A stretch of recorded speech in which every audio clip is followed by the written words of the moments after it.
हवलदार बहादुर अपनी कुर्सी पर खर्राटे ले रहा था। तभी वहाँ इंस्पेक्टर धाकड़ सिंह भी आ जाता है और उसे देखकर, ये देखो, यहाँ कानून के रखवाले अभी तक सो रहे हैं। इसके बाद हवलदार बहादुर के गले में टंगी हुई सीटी को लेकर हवलदार के कान में जोर से बजाता है। सीटी की आवाज सुनकर, हवलदार बहादुर रिपोर्टिंग सर। हाँ, ऐसे रिपोर्ट कर रहे हो तुम खर्राटे ले लेकर, है? अरे सर, अब आपको क्या बताऊं सर, मैं कल रात को घर जा रहा था और घर जाते समय मेरे पीछे 2 कुत्ते पड़ गए। तो बस मैं ही जानता हूं कि मैं घर कैसे पहुंचा, और घर पहुंचकर उस खतरनाक मंजर के बाद तो मुझे रात भर नींद नहीं आई। रे क्या बहादुर, रे तुम हवलदार होकर कुत्तों से डरते हो? अब क्या करूं सर, दिल तो बच्चा है जी, डर लगता है तो लगता है जी। धाकड़ सिंह हंसते हुए कुर्सी पर बैठ जाता है। तभी पुट्ठा पुलिस स्टेशन में आता है। इंस्पेक्टर साहब, अरे भाई क्या हुआ, ऐसे झुमरू की तरह क्यों दौड़ रहे हो? वो मेरी गौरी कल से गायब है, दूध निकालकर। मुझे उसकी गुमशुदा होने की रिपोर्ट लिखवानी है। तुम हवलदार बहादुर के पास FIR लिखवा दो। हम जल्द से जल्द तुम्हारी गौरी को ढूंढने की कोशिश करेंगे, लेकिन हर बात के बाद ये दूध निकालना जरूरी है क्या? वो तो मेरा तकिया कलाम है साहब, दूध निकालकर। हाँ तो बताइए, आपकी गौरी कब से गायब है? कल तो मैं उसे देखकर ही सोया था, दूध निकालकर, और आज सुबह उठकर देखा तो वो घर पर नहीं थी, दूध निकालकर। मैंने उसे पूरे गांव में छान मारा, पर वो मुझे कहीं नहीं मिली। अच्छा, तो तुम इतनी रात को दूध निकालते हो? बरखुरदार, थोड़ी जल्दी ही निकाल लिया करो। चलो अच्छा, तुम्हारी बीवी की तस्वीर रख कर जाओ, जब मिल जाएगी तब तुम्हें खबर कर दी जाएगी। क्यों? अपनी बीवी की तस्वीर मैं क्यों लेकर घूमूंगा भला? और वैसे भी अगर वो खो जाए तो मैं 101 रुपए का प्रसाद चढ़ाऊंगा, पर मनहूस कहीं गायब ही नहीं होती है। मैंने तो कितनी बार उसे कहा है मुझे छोड़कर चली जा, पर वो है कि मेरा पीछा ही नहीं छोड़ती। नहीं, क्या मतलब है तुम्हारा? तो फिर तुम रिपोर्ट किसके गुमशुदा होने की लिखवा रहे हो? साहब, मेरी गौरी तो मेरी जान है, मेरी रातों की नींद है, मेरे दिल का सुकून है। ये लीजिए उसकी फोटो, आप बस जल्दी से उसे ढूंढ दीजिए। उसकी आवाज सुने बिना तो मेरा दिल कहीं लगता ही नहीं, और उसके अलावा किसी और की आवाज भी मेरे कानों में जाती ही नहीं। अच्छा बच्चू, मतलब दिल का मामला है। पुट्ठा शर्मा जाता है और हवलदार गौरी की तस्वीर देखकर चौंक जाता है और कुर्सी से लड़खड़ाकर गिर जाता है और टोपी संभालता है और फिर पुट्ठा को, बेशर्म, नामाकुल, तुझे क्या हम यहाँ नल्ले बैठे हुए दिख रहे हैं? हम दिन भर यहाँ बैठकर मजाक करते हैं क्या? निकल जा, अभी निकल जा इस पुलिस स्टेशन से, निकल। अरे बहादुर, अरे क्या हुआ? अरे इतना गुस्सा क्यों हो रहे हो भाई? गुस्सा? आप पूछ रहे हैं कि मैं गुस्सा क्यों हो रहा हूँ? ये देखिए, इसकी गौरी की तस्वीर। अरे ये गौरी तो कितनी काली निकली भाई। सर, आप ही मेरी आखिरी उम्मीद हो, मेरी गौरी को ढूंढ दीजिए। अरे भाग, ये पुलिस स्टेशन है, कोई तबेला नहीं। बस यही दिन देखना बचा था कि हम एक भैंस को ढूंढने के लिए अपना वक्त बर्बाद करेंगे। ए हवलदार, गौरी नाम है उसका। औरतों की इज्जत भी करनी नहीं आती क्या? औरत? अबे औरत नहीं, भैंस है। कोई भैंस की गुमशुदगी की रिपोर्ट लिखवाता है? भाग यहां से।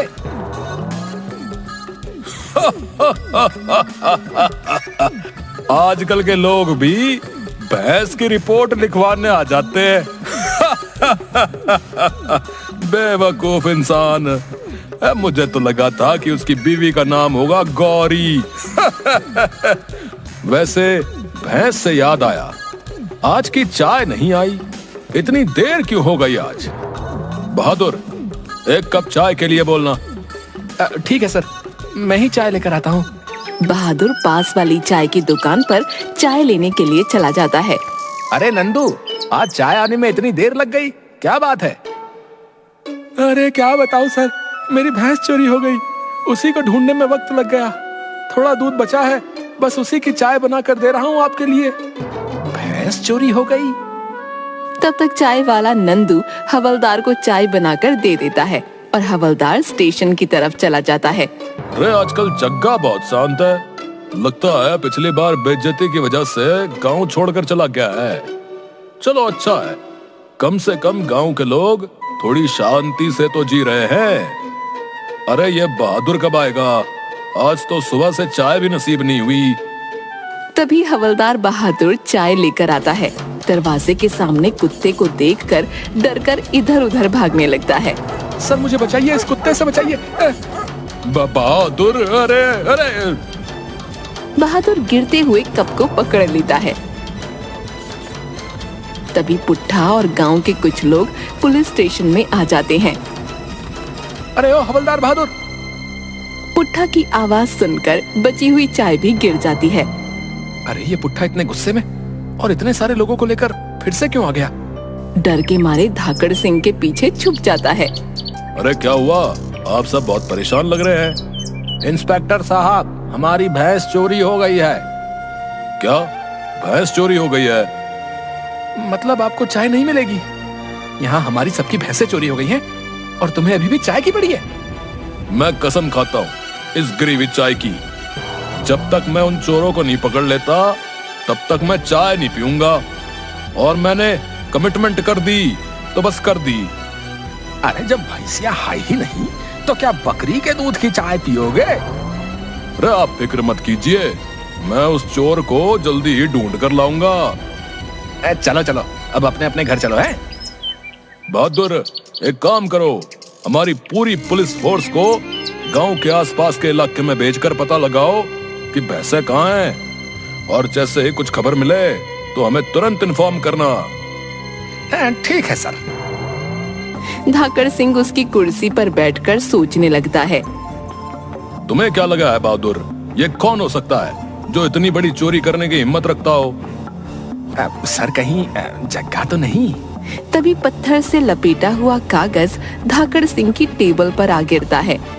उसे उठाकर, धाकड़ सिंह, तुम्हें अभी तक तो खबर मिल ही गई होगी कि तुम्हारे गांव की सारी भैंसें चोरी हो गई हैं।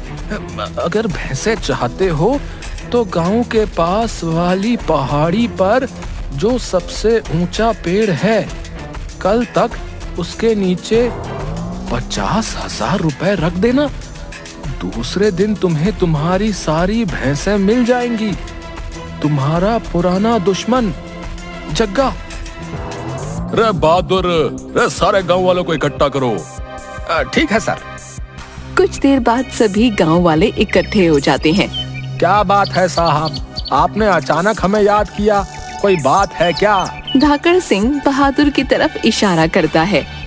आप सभी की भैंसों को जग्गा ने किडनैप कर लिया है। क्या जग्गा ने किडनैप कर लिया? पर वो नास बेटा हमारी भैंसों को किडनैप करके क्या तबेला खोलेगा? अरे पूरी बात तो सुनो। उसने भैंसों को छोड़ने की पूरी 50,000 रुपए की रकम मांगी है फिरौती में। क्या 50,000 रुपया? हम सभी लोग मिलकर भी पैसे इकट्ठा करें तब भी हम 50,000 रुपया जमा नहीं कर पाएंगे भैया। मतलब अब मुझे मेरी गौरी के बिना ही रहना पड़ेगा? नहीं नहीं, ये नहीं हो सकता। मैं अपनी गौरी, अपनी जीवन साथी के बिना नहीं रह सकता। पर अभी सवाल ये है कि उसने हमारी भैंसों को रखा कहाँ होगा? उसने कल तक गांव के पास वाली पहाड़ी पर जो सबसे ऊंचा पेड़ है वहां पर फिरौती की रकम मंगवाई है। पर अब सोचना यह है कि हम इतने सारे पैसे इकट्ठे कैसे करेंगे, और वो भी आज के आज ही। अगर हमारी सारी जमीन भी बेच दें तब भी इतने पैसे आज के आज जमा नहीं कर सकेंगे। सर, हमने जब पहाड़ी के आसपास छानबीन की तो वहां हमें बहुत सी भैंसों की आवाज आ रही थी। तो हो ना हो जग्गा ने भैंसें वहीं पर किडनैप करके रखी हुई हैं। सर, आप कहें तो मैं सारी पुलिस फोर्स बुलाकर उस पर हमला करवा दूं। रे अगर हमने हमला किया तो भैंसों को भी चोट लग सकती है, हमें कुछ और सोचना होगा। मेरे पास एक तरकीब है। फिर वो सभी को अपनी तरकीब बताता है और सब खुश हो जाते हैं। जंगल में गांव के 2 आदमी लोटे के साथ बैठकर बातें कर रहे थे। अरे तुझे पता है कल मेरे घर यमराज आए थे? क्या यमराज? क्या बात कर रहा है? अरे हाँ सच में। और वो पूछ रहे थे कि तुम्हारे गांव के सभी भैंसे कहाँ हैं। क्या? अरे हाँ। अरे तुम्हें नहीं पता, हमारे गांव की भैंसों का दूध यमराज के दूत आकर ले जाते हैं। और तो और हमारे गांव की भैंसों की सवारी करने यमराज जी खुद आते हैं। क्या सच में? पर भाई मुझे नहीं पता, क्योंकि मैं तो नया नया आया हूँ ना। जग्गा का आदमी उन दोनों की बातें सुन लेता है। दूसरी तरफ पहाड़ी पर अरे इन भैंसों ने तो मेरा जीना हराम कर दिया है, और ऊपर से ये गोबर की बदबू। मैं तो इससे परेशान ही हो गया हूँ। पता नहीं ये गांव वाले मेरी फिरौती की रकम कब देंगे। तभी जग्गा का एक आदमी दौड़ कर आता है। जग्गा दादा, एक खबर लेकर आया हूँ। आपको पता है, मैंने जंगल में 2 आदमियों को बातें करते सुना कि इन भैंसों का दूध यमराज के दूत लेने आते हैं। और तो और यमराज खुद इन भैंसों की सवारी करते हैं। क्या? तुम तो जितने दिखते हो उससे भी ज्यादा बेवकूफ निकले। यमराज पूरी दुनिया की भैंसों को छोड़कर जमुनापुरी की भैंसों पर सवारी करेंगे। फिर सभी हंसने लगते हैं। दूसरी तरफ अरे पुट्ठा, तुम तैयार हो? अरे साहब, आप किसी और को भेज दो वहाँ पर। मैं ही क्यों? वो डाकू बहुत खतरनाक है।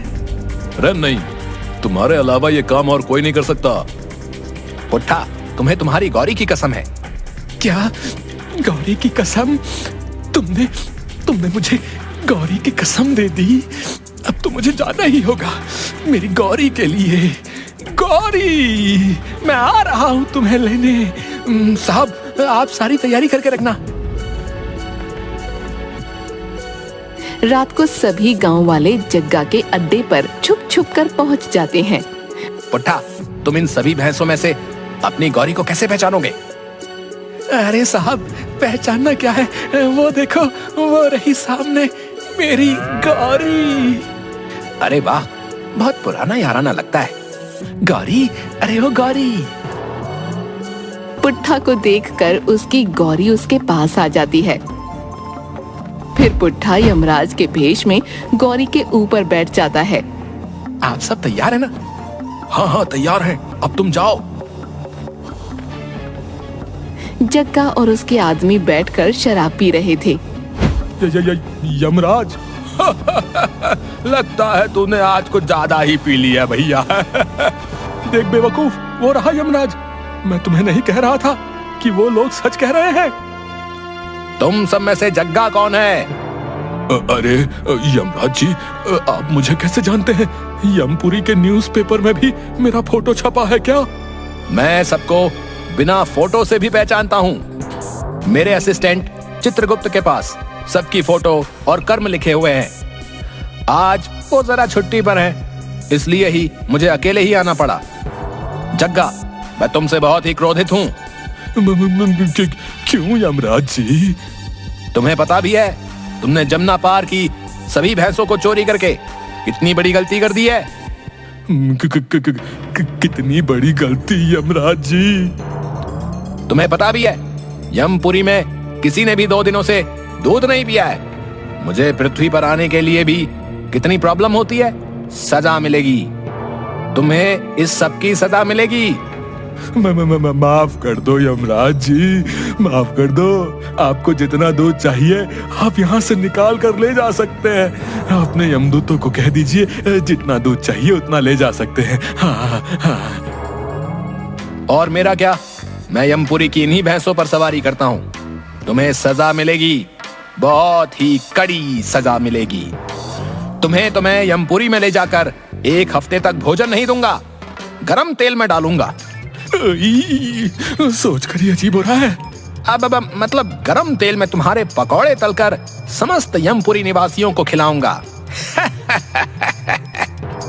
नहीं यमराज जी, मुझे माफ कर दीजिए। चाहे तो सारी भैंसें ले जाइए, पर मुझे छोड़ दीजिए। और इस राजू को भी ले जाओ अपने साथ, और चाहो तो इन आदमियों को भी ले जाओ अपने साथ, पर मुझे छोड़ दो। मैं आपके आगे हाथ जोड़ता हूँ। ठीक है, इस बार तो मैं तुम्हें माफ करता हूँ, पर वादा करो कि आगे कोई गलत काम नहीं करोगे और अपने आप को पुलिस के हवाले कर दोगे। ठीक है यमराज जी, मैं आपसे वादा करता हूँ, मैं आगे से कभी किसी को परेशान नहीं करूंगा और खुद को पुलिस के हवाले भी कर दूंगा। पुट्ठा सभी भैंसों को अपने साथ ले जाता है। वाह पुट्ठा, क्या एक्टिंग की है। तुम्हारे आगे तो असली यमराज भी नहीं टिक पाएंगे। रे चलो अब जग्गा और उसके साथियों को गिरफ्तार कर लें। जग्गा, अब तुम हमारे हाथों से नहीं बच सकते। इसके बाद वहाँ इंस्पेक्टर धाकड़ सिंह और हवलदार बहादुर के साथ पूरी पुलिस फोर्स आ जाती है और जग्गा और उसके साथियों को गिरफ्तार कर लेती है। भैंसे चुराएगा, 50,000 रुपए चाहिए। ये ले 50,000 रुपए, ये ले। और सबको डंडे से मार मार कर स्टेशन ले जाते हैं।